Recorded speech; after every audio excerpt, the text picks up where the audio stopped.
Hey everybody, Blake Scholar Magic. This is a very special video for us. We are giving away this full Commander deck to you, and we're going to be doing that at 750 subscribers. So if you're new here, make sure you subscribe. Make sure you like the video if you're returning, and make sure you comment down below. We're going to spin a wheel once we hit 750 subscribers. There's been a couple other videos that will also be eligible. Basically, we'll randomize one of those videos. We'll pick one of those videos, and in the comments, we'll spin the wheel, and if you are chosen from that wheel, you will win. And we're doing Ninja Turtle, Teenage Mutant Ninja Turtle deck. There's some sweet cards in here, so I would just kind of let you guys just kind of see some of the ones that we're going to be going away that will be included. It's about a $300 value, so yeah, it's just something to give back to you guys, like a reverse Patreon, just for enjoying the videos and just kind of contributing to the channel. It really helps out a lot. It really helps progress the channel and make it fun. So there's also something we have to do still. So I'll show you kind of how this works. As we had a video recently, and I was going to spin a wheel for that, for basically getting you started on your first Aragorn deck. So these are some of the Aragorn cards. There's some that might find its way in like a nicer Aragorn deck, even for like a budgety option. So that was kind of what I've started, even to get a foil Aragorn, and that was simply for commenting. So these are our contestants today. So you can see there's the contestants. And yeah, we're gonna spin a wheel. I have the wheel ready here. And good luck, and I'm going to just kind of spin this wheel on camera for you guys, and then we're going to read off the name, and then that will be it. So I have my random wheel here in chrome. Beautiful. And our contestants today are Wilbus, Hawks, Eddygtz, Vaughn, Lagfest, Nathan Cover, and Jared Tyra. All right, are you guys ready to rock? Let's do it. All right, here we go. So we're gonna spin the wheel right here, and boom. What'd it land on? Three. Eddygtz. Congratulations, you've won the Aragorn cards. All right, to the video, guys. Bye-bye. What's up, everybody? Let's go Magic. What's up? So, thanks for joining me today, and let's get right into Taeko the Patient Avalanche. This is a 3 generic mana, 1 blue, 4 cost total, legendary creature, Turtle Ninja. Taeko the Patient Avalanche enters tapped. Whenever another creature you control leaves the battlefield, if it didn't die, scry 1 and put a 1/1 counter on Taeko. So we want to have things leaving our battlefield. Of course, ninjas do that. The mechanic just simply does that in ninjutsu. So each time we do that, Taeko will grow and will scry for each instance that happens. Whenever Taeko attacks, you may play a blue and a black, a combination of either one. When you do, target attacking creature can't be blocked this turn. I've always thought Taeko as kind of like a really interesting card to make itself unblockable, make another creature unblockable, and it's just like kind of a really nice ability. And it's just a chunky 4/5. It's really just kind of a weird, wacky card, very chunky like. Definitely want to be ramping into this card for sure. And we actually have started off with like a Ninja Turtle deck. So this is kind of the tease from, you know, what we're doing now. We're having a full set, but this is kind of your first little taste for your Ninja Turtles. And I do have additional turtles. So we're on our way. I don't know how much support we'll get in blue and black to continue Taeko, but surely the turtles that are blue or black will be ninjas. So that's always a good thing. What a fantastic set. You guys are just going to love ninjas in general. This particular list is a little toned down. Like, for instance, there's not a Sakashima student or a Haiger in here. So you're going to be losing about like around $30 of value. But otherwise, simply comment on this video. You will be eligible to win this deck. And it's fantastic. It's lovely. And I'll kind of show you some of the ninjas that are already, going to be involved, or turtles for that matter. So, we do have this honorary turtle warrior here in the Kappa Cannoneer. And if you want to kind of get the idea of what we're going for, I mean, we're going to have unblockability. Our ninjas are going to be evasive. Even our other creatures that are not ninjas will be evasive. And you can see we'll be very artifact centered. We'll have a lot of synergy with artifacts, equipments, artifact creatures. A card such as Kappa Cannoneer is simply going to be so much easier to cast with all the different artifacts we have on the battlefield. With that improvise, you simply tap down those artifacts. It will help pay for this cost. So in nature, we'll be playing this for a much cheaper cost. I just love it. Ward 4. Whenever an artifact enters the battlefield under your control, put it one counter on Kappa Cannoneer, and it can't be blocked. What a bomb. What a bomb. And this is Kaito. This is from the new Dustmourne set. You're just going to love this one as well. Really cool ninjutsu on this one. People just kind of dig it because it just can make your ninja stronger. You know, you're constantly drawing cards from this. It's just kind of just a nice little thing. And you can also like tap down creatures as well. It has so many abilities. And so during your turn, it becomes this 3/4 ninja with hexproof. How bizarre. And then simply it becomes a planeswalker on your opponent's turns. It's a very interesting card, and very excited for Kaito, Bane of Nightmares in here. Kind of like a ninja planeswalker in that manner. Just having ninjutsu on a planeswalker is just really interesting. So this is kind of like the real juice, guys. So this is kind of where it starts, and this is likely our most important card for a ninjutsu deck, is simply the zero-costed Ornithopter. You can imagine on some instances that you're just going to be able to simply play your Ornithopter on turn 1, have it swing in on turn 2 and ninjutsu it, and then recast it to have more ninjutsu things happen, because it's just evasive and it's not going to be blocked. And then you can just simply interchange this and you're going to have your ninja kind of just ready to go. So I really wanted to kind of illustrate the Ornithopter, kind of get you excited about the deck. These are really the engine that makes ninjas go, are these low costed spells. And you notice we will favor artifact creatures because we are like on a very artifact heavy, strategy in this manner. Like we'll have Emry and those cards such as those. So these kind of just all fit in together. They just all help each other out. Mockingbird is like probably one of the more interesting cards in general. And I don't know about you, what you've done with your Mockingbirds, but simply turning this into like a bird of paradise is so interesting, especially in like a blue-black deck where all of a sudden you have like access to a mana dork. And we're in like colors that like shouldn't be ramping because the cards are just simply more powerful overall as the mana curve like develops. They just do more powerful things and interact more with our opponents. So simply putting like a mana dork such as a Mockingbird on the battlefield, like a 1-mana flyer in general, is just going to be good because we're going to be ninjutsuing things. So overall, this card is just kind of obnoxious for us. We can simply return it with ninjutsu and kind of copy something else. It's just very versatile. Here's our Hope of Girapur. Once again, this is our low-cost suite of cards. We definitely want to see these in our opener. We definitely want to get them onto the battlefield and starting to attack in, have utility in that manner. This one is interesting because it can prevent opponent if it connects with combat damage for them to not to cast non-creature spells. So it has a very high ceiling. And in general, it's just going to be a 1-mana flyer that's going to be very easy to become not blocked by an opponent and simply ninjutsu this. So a very fantastic card as well. And an artifact. Here's the Changeling Outcast. This thing is just not blocked. You just cannot be blocked, and it could be any type. So it will synergize with our ninjas as being another ninja in general. So we just kind of love to see the Changeling Outcast. Triton Shorestalker. These are all like kind of the MVPs of your Anawan deck. These things that are just considered rogues and they're unblockable. Kind of have those kind of similar vibes for this deck in general. You have like a nice little suite of unblockability or evasiveness on the bottom end. And they just kind of open up your game plan overall. Whether they want to be ninjutsu'd in or hold like really nice equipments, these are just very nice choices. Slither Blade as well. Slither Blade can't be blocked. Really nice little 1/2 for 1. And then the Spyglass Siren, you just get like a ton of value out of the Spyglass. Of course, we'd love to ninjutsu this thing and like keep on getting those map tokens. It's just like represent cards, and we're kind of starving for those. All right, so here's Emperor Bones. This one I always thought would be like a very interesting reanimate option, simply because it's like, well, how do I like maximize that adept cost? Like, because I simply cannot, I can only do it once if it hasn't put counters on.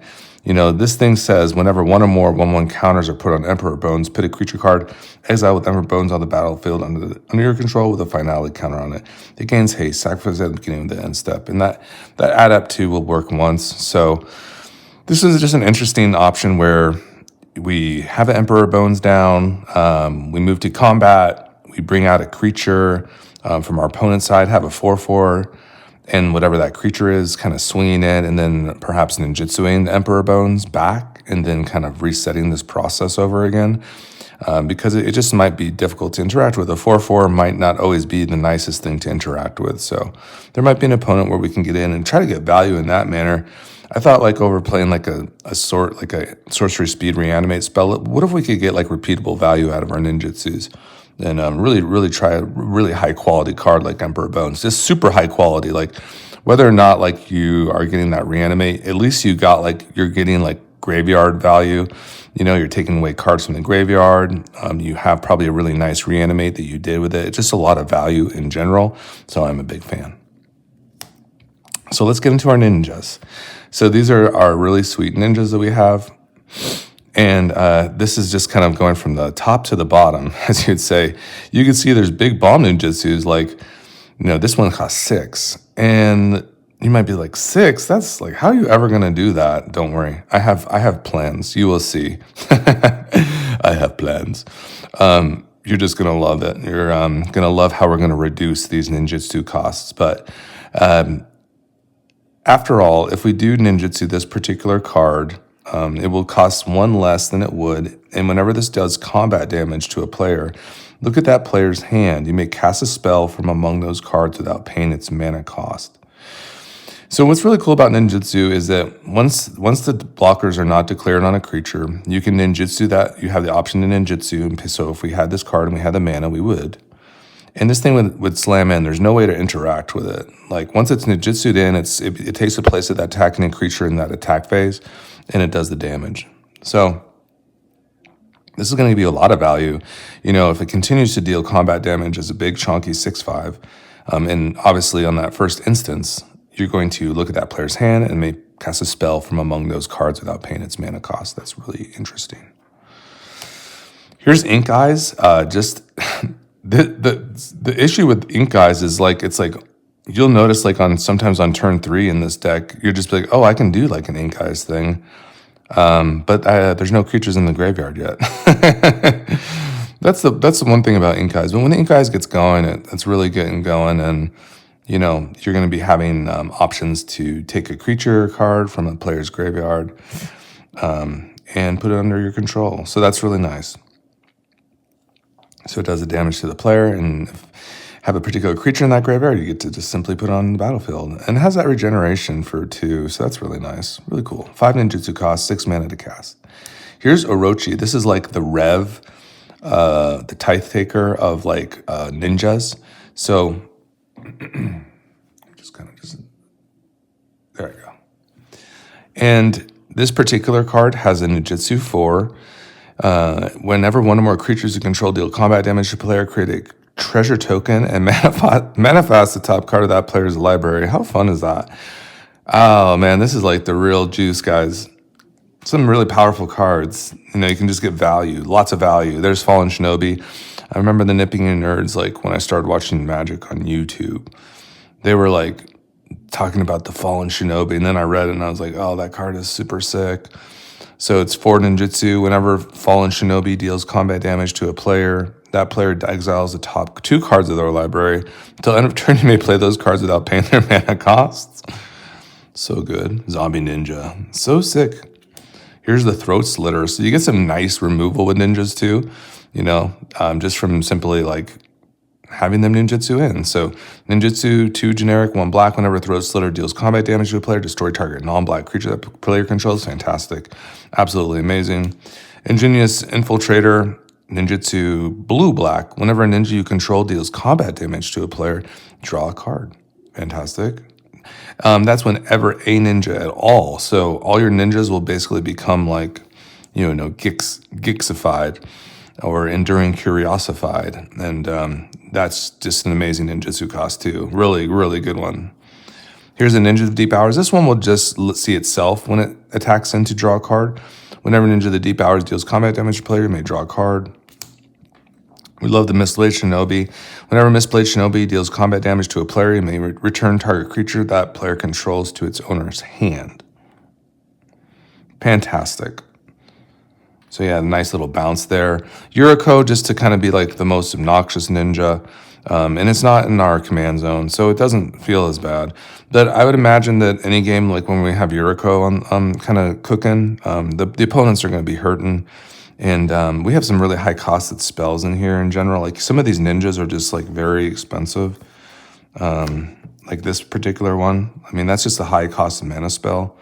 So when we connect with a ninja, we're going to be able to reveal the top card of our library and put that card into our hand. Each opponent loses life equal to that card's converted mana cost, and that's each instance of a ninja doing damage. And it simply just easy to get in. Imagine Ornithopter, turn 1. Turn 2, I have black, blue.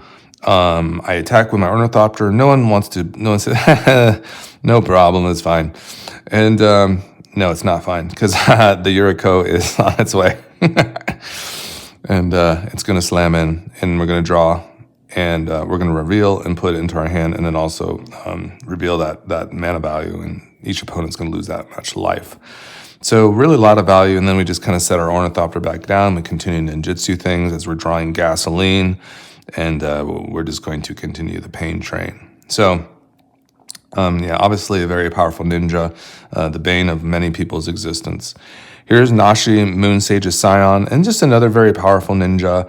Then it is a very fair card for its ninjutsu price, and it does have a powerful outcome. In Brawl, it's a mana cost lower. It's 2 black in the generic mana, and Nashi is very powerful in Brawl. It's a little more fairly priced here, but you will still, because you get access to all your opponent's hands, you're going to get a lot of selection, and you're going to be able to basically cast one of those cards that is revealed from exile, paying life equal to its mana cost rather than paying its mana cost, simply by Nashi dealing combat damage. Very interesting, yeah, because it's combat damage to a single player and then exiling each top card of each player's library. Really just magical stuff here, guys. Truly fun. I'm just so curious about these Ninja Turtles, what they're going to bring to the table. The cosmetics for the ninjas are going to be very good. So I don't know if you guys have any insight for me or advice. I would like to I think I'll probably go to the LGS, because I was able to acquire a Lord of the Rings box through him before at Commander Games, a long time ago, and that was very dependable. And I don't know if it's something that really an LGS might be able to do now. I don't know how they're allocated boxes and stuff, but I would really love to kind of just get into a Teenage Mutant Ninja Turtle box. I would like a collector's version, because I will rebuild this deck after we do give it away. I'm kind of on my way back. I did rebuild Maria, Balthier, and Fran-esque, but it just turned into a Maria deck. So that's fine, but I would like maybe to turn my Anawan deck and maybe kind of get into some of this ninjutsu stuff. I don't know. It's kind of an idea that would be kind of fun. Okay, I just totally skipped a card, but that's fine. So Miss Syndicate Naga. This is a really nice, just 2 generic, 1 blue. And it will recreate a token of self each time it deals combat damage to a player. So you can imagine it's kind of like a Scoot Swarm. You get a bunch of these on the battlefield, continue to do combat damage, and they make more copies of themselves. So it's pretty cool. Moon Circuit Hacker. This will basically draw a card if it had just came in for the battlefield that turn from the ninjutsu. And ninjutsu 1, it's it's so good. Only that super cheap ninjutsu costs. You love it. Otherwise, when it does combat damage, you will draw and then discard. So that's still good. Yeah, I love Moon Circuit Hacker. Here's Silver Furmaster. This will just let our ninjutsu prices come down a little bit. So ninjutsu abilities activate cost 1 less. Beautiful. Other ninja and rogue creatures you control get 1/1. Fantastic. And it also has that nice little ninjutsu cost, very, very affordable. Blue, black. Silencer is all right. I mean, we do play a decent amount of creatures, so when this does connect, we will, on some instances, be able to discard a creature card to destroy a target creature or planeswalker that player controls. We just definitely need that kind of removal option. Here's Saturo, the Infiltrator. This thing just draws a ton of cards. Each time one or more other non-token creatures entered the battlefield under your control, if none of them were cast or no mana was spent to cast them, draw a card. So you just love to see it. Like all the ninjutsu we're doing over Saturo's head, and we're just drawing a bunch of cards. It's just a really good deal, and it's a ninja, so fantastic. All right, guys, this is the exciting part. So I kind of mentioned, like, how are we going to afford these ninjutsu costs? There's some of them are very expensive. So obviously we had some ninjas that kind of helped along the way, like the Silver Fur Master. But then we have the Omen Hawker.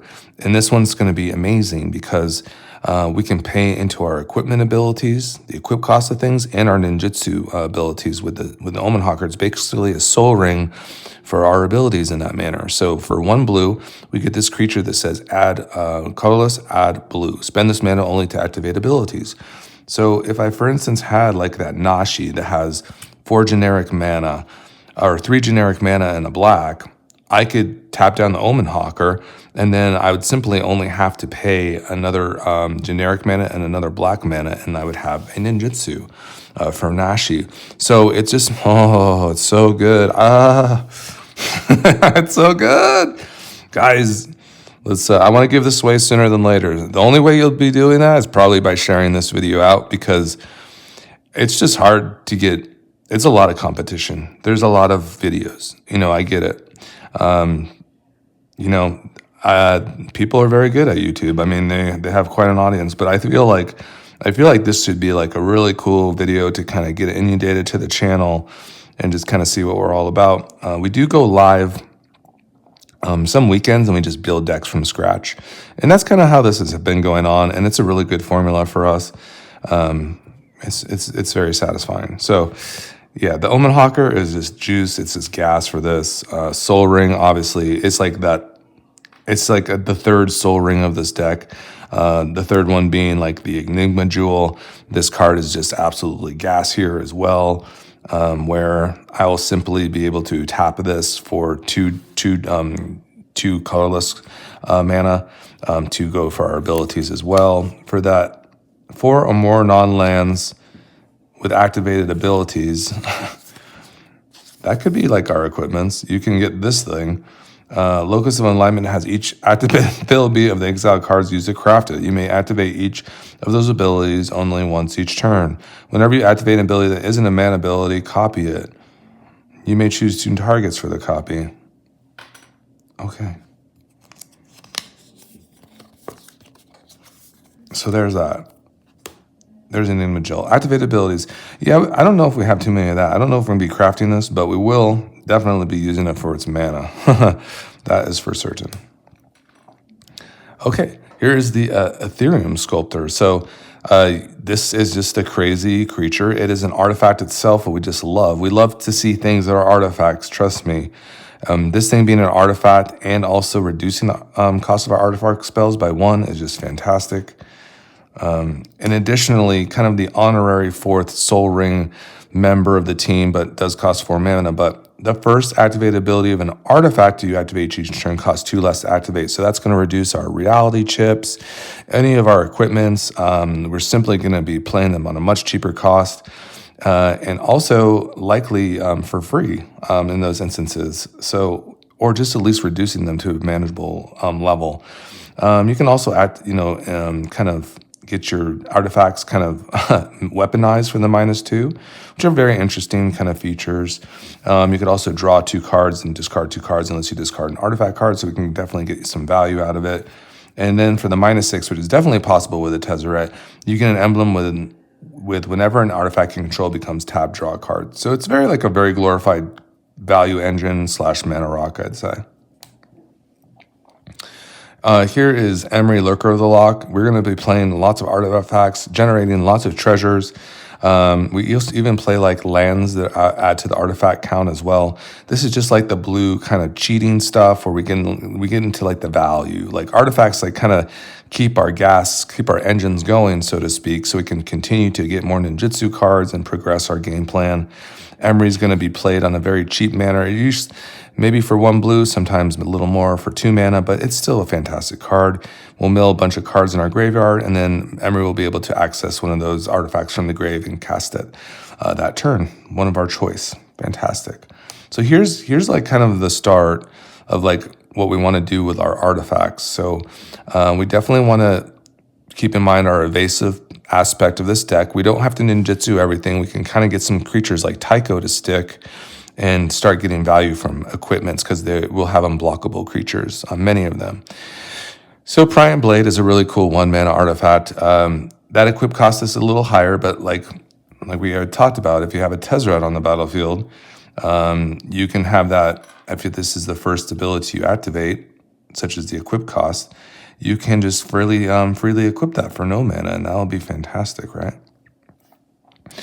Equip creature, what's 1/0? Whenever a equipped creature deals combat damage to a player, create a colorless treasureless artifact token with tap, sacrifices artifact. Really, the most of the value is just playing the artifact cheaply. Having the artifact on the battlefield definitely will synergize with what we're doing. Reality Chip. I am going to give you this version. I was trying to find the other one. I was like, I couldn't find it though, so you guys are gonna get a sick ass reality chip borderless foil. Like, okay, wow. So there you go. Don't tell me I didn't help you with anything in your life. Take a reality chip for yourself and look at that hot card. Yeah, once again, guys, here's the Tezzeret and the Enigma Jewel and the Omen Hawker. They just say, this thing just costs 1 blue now, basically. It's just kind of gasoline on a stick. It's just the value, guys. The value. Here's Mask of Memory, just a sweet artifact that can get you some selection, get you some cards going. You'd love to see it. These cards get even better because we play like a lot of double striking equipments. So each instance we deal combat damage, we'll like get another trigger. And if we do 2 instances of damage, like with a double striker, then we get 2 instances of value instead of 1, which is good. So here's Goldvine Pick.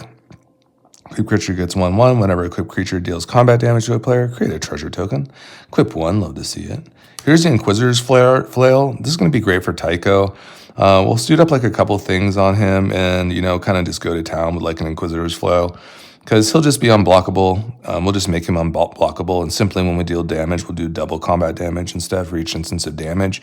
So there's a couple instances and combos of like OTKing opponents, like Umezawa's Jite definitely fills into this. We get to play Leyline Axe and like Genji Glove. So all these cards like just like kind of work to buff up, like in Voltron, Taeko to a degree. The Key to the Vault is just a really cool engine where, put it on an unblockable creature and it's semi-powerful, such as a Taeko, and now like we're starting to get like free casts. So we kind of love that kind of action, that selection and those kind of like free casting things just kind of really open up our game plan.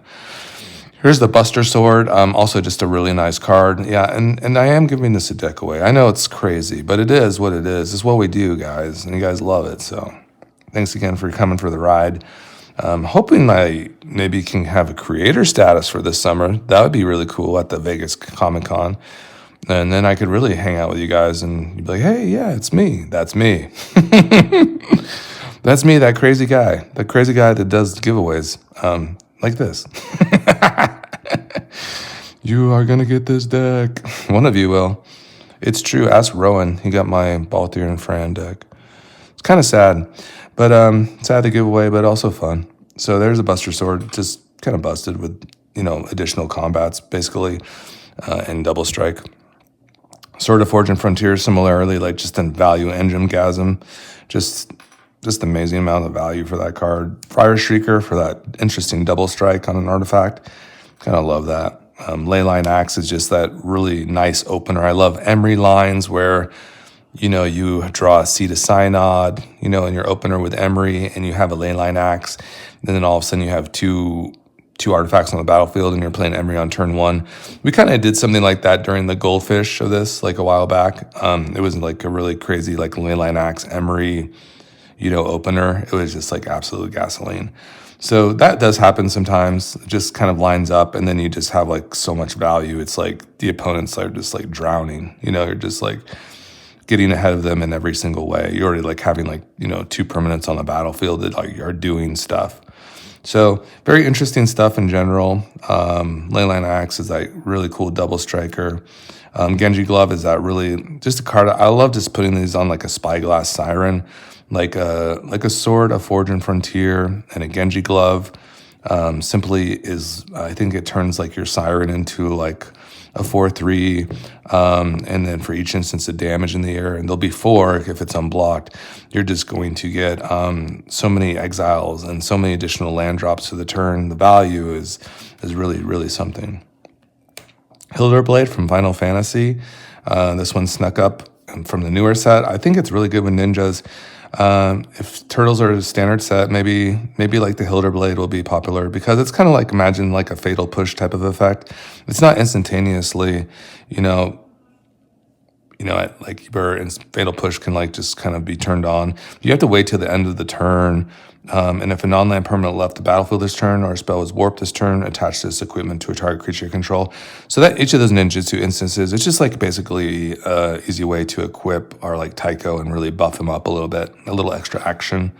Cranial Plating will be very good with all the artifacts that we have on the battlefield already, plus all the treasures that we're creating with something like those Prying Blade instances and Goldvine Picks. It's just going to make this card better and stronger because your creature will have 1/0 for each artifact you control. It's really strong. Here's Patchwork Banner as a mana rock, and also creatures that control chosen type get 1/1. Just love it. Really good for our ninjas. Nice buff there, and adding mana. Enduring Curiosity, just a beautiful kitty cat here. Just loves to see, creatures around this time. We're not quite like Gix, where we're going 1, 2, 3, like trying to gas. We're kind of like more like a 2, 3, 4 deck in that manner. There's a little bit of a build-up, but I would say Enduring Curiosity is still a really good card. We can flash this in. Each instance we do damage, we'll be drawing. So very cool deck card in general. Kindred Discovery for our ninjas. We'll be choosing ninjas here. Whenever a creature control of the chosen type enters the battlefield or attacks, draw a card. Very nice little card engine. And then Bolas Citadel here at the very top end, just for like that really nice 6-mana spell that kind of opens up games in your favor and just kind of lets you go to town. And we love that. So it's just like one of those games. It is a game changer. It really is. Like, especially in Commander, we have so much life. You can kind of just start freely casting things and really having explosive turns. For 6 mana, it's this. There's nothing really quite like it. Here's the Thought Monitor. And of course, with all the artifacts we're running, we can sometimes run this on like a turn 3, sooner than later. I think in that Goldfish, we even had on like turn 2. Like, there's just some instances where you're just like all of a sudden like firing off your Thought Monitor really soon. And what's also interesting about Thought Monitor is ninjutsuing it. Like, you'll swing with the Thought Monitor, it won't be blocked because it's flying, and then you'll just like recast it for 1 blue because it has affinity for artifacts. So it'll just be like reduced to like 1 blue because you have 6 artifacts on the battlefield, and then you'll simply be drawing 2 more cards. So it's just like a very strong card in that manner, very powerful. Here's Lava Spur Boots. This is the 1 mana, equip 1. I do think haste is important. And on equipments, it just makes it better. The nice affordability of a 1-costed artifact is really nice. The ward is also good.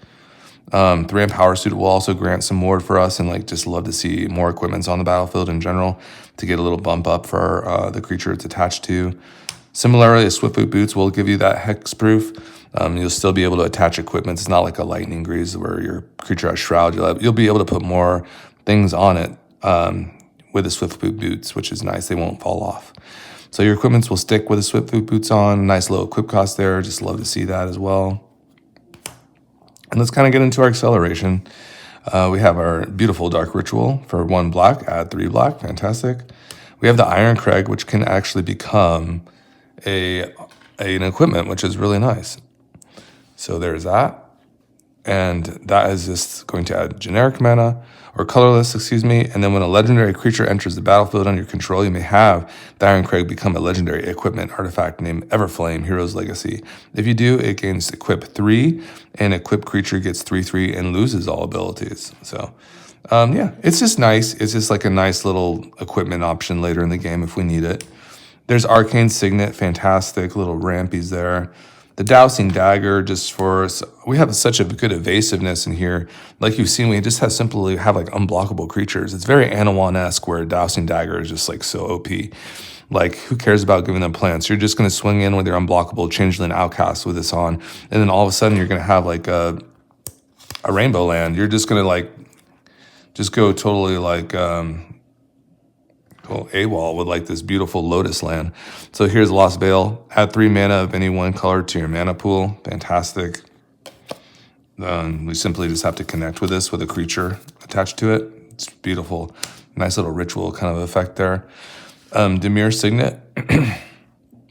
So this one is also going to just be really nice. It's going to be really interesting with like our Omen Hawkers and stuff, like where you can like use like your mana dorks to like kind of that go for abilities only. You're gonna like be able to sneak this in and do some really interesting things with it. It's just like a very interesting deck. Like, I can imagine a sequence where you're like going to combat and you have like your Omen Hawker and like you're swinging in and you have your Dimir Signet, and then all of a sudden like you're, tapping down your Omen Hawker and juicing into the Dimir Signet for one of its mana, and then you have like a blue going for a ninjutsu thing, and then you have like, 2 more additional mana from the Dimir Signet already. It's just like really kind of interesting stuff. Like, it's just really cool. I just like the intrigue about it is very interesting to me.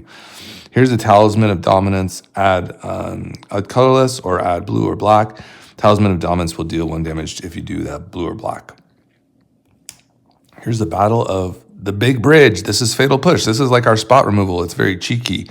A cheeky spell, as you would say. And as we have this ninjutsu stuff going on, we get to play probably the most efficient single target removal spell in the game, other than like probably, I guess, Snuff Out. And there's probably some other really good choices too, obviously. But Fatal Push is just always a really nice one where we ninjutsu for the turn, and then we can take out a 4-drop or less for 1 mana add instant speed. It's really good.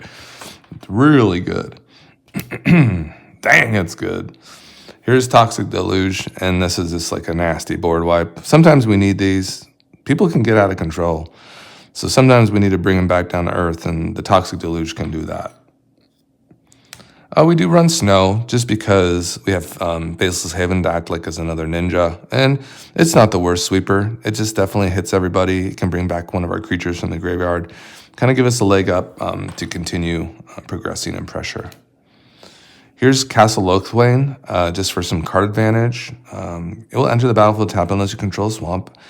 Add black, and then for 1 generic and 2 black, draw a card. Then you lose life equal to the number of cards in your hand. Very good when you're like kind of top decking. You get like an additional card every turn. You'd love to see it for 3 mana. 3 mana and a tap. You love it. Here's Takenuma, just for another sweet channel land. Spare no expense, guys. Spare no expense. The Takenuma is coming. Yes. Just a channel land here. You can mill some cards, get some value out of it, or just have a land that will just tap for black with no restrictions. Seed of the Synod. This is what we're talking about. This is like an artifact land. Will be so good with those Emry improvised spells. They just love to see it. The affinity for artifacts in general, just like to love to see these artifact lands. So definitely some really cool little synergy, and we'll sneak in a Seed of Synod and a Vault of Whispers. So that one's kind of a harder one to locate and get a hold of, but that will definitely be in the deck as well. Get this channel lands here, the man lands of the Hive of the Eye Tyrant and Hall of the Storm Giants. A little more pressure there. Fell the Profane for some nice removal on a land. I think we play like about 37 lands total.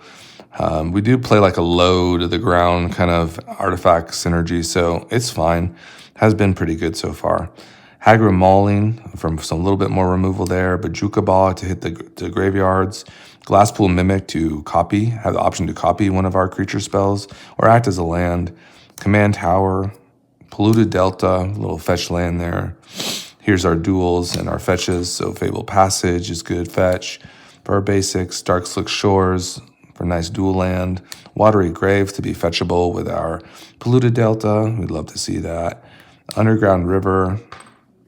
Shipwreck Marsh.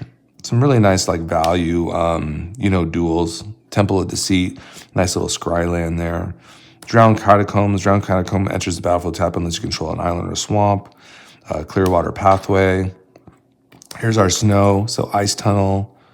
Faceless Haven. And then we have our slew of snowlands and swamplands. And beautiful, guys. So this is the deck. This is the deck we are giving away for our 750 subscribership. So isn't that cool? I really thank you guys for joining up. Like these videos do very well. So I appreciate you for liking the video.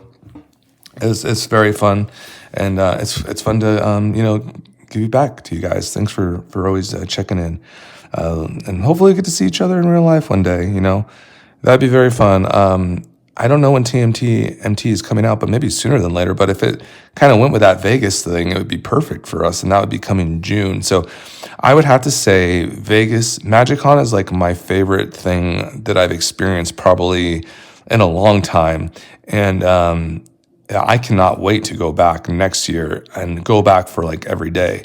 That was so fun. I would have to say that was overall. You have to understand that Wizards of the Coast, they know what they're doing. Like they are all about the production, and they'll miss on some of these things. But do they really miss? Like it's hard to say. Like obviously it's a profit. It has to be for profit, right? So there is that. So, talking about this in general, let's just cue this up properly. It is what it is. I mean, overall, it is very enjoying. I do love to put these out for you guys. So this is Taeko, the 750 subscriber deck. Thanks, guys. Make sure you comment on the video to be eligible. So definitely have a nice little snow kind of start with some nice duels here. Taeko is a 4-mana ninja, so you definitely get into some nice ninjutsu stuff with it. And in this terms, we definitely went artifact-based. So we get some really nice kind of efficient removal. We get some beautiful artifacts here that are some that might actually duel as like equipments.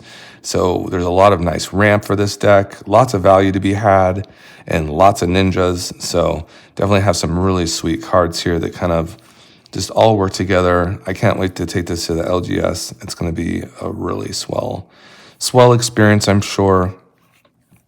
Who needs counter spells? I got Swiftfoot boots and Lava Spur boots and Thran armor or whatever. Now we're ninjutsuing. We're gonna get in fast. We're gonna get real fast. Then just outvalue, get into a Bolas Citadel, and just like say, see you later. Adios, amigos. You're done. There's a Mockingbird, fantastic. Some beautiful stuff, and a Kappa Cannoneer for the turtle vibes. So overall, a really sweet deck.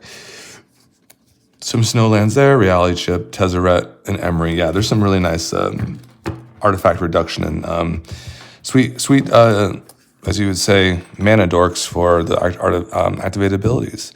So that's about it today, guys. I hope you enjoyed Taeko, and I hope you enjoyed Teenage Mutant Ninja Turtles. Have a great day. Bye-bye.